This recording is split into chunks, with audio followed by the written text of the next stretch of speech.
This is News in Brief from Al24 News. Algerian President Abdelmadjid Tebboune received Sifi Ghrieb, the acting Prime Minister, whom the President officially appointed as Prime Minister and tasked with forming the government.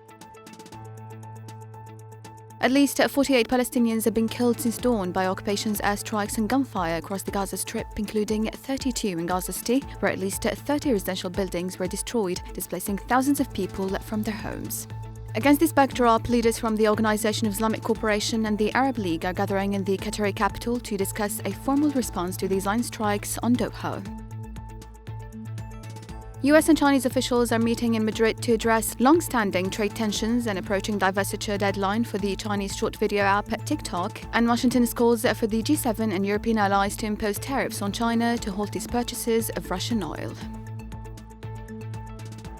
According to a draft of an economic framework seen by the Reuters news agency, Rwanda and the Democratic Republic of Congo will commit to working with third parties, including the US, to revamp their mineral supply chains and develop reforms, as the two sides will likely meet in early October to finalize the framework, which will be signed by heads of state at a later date.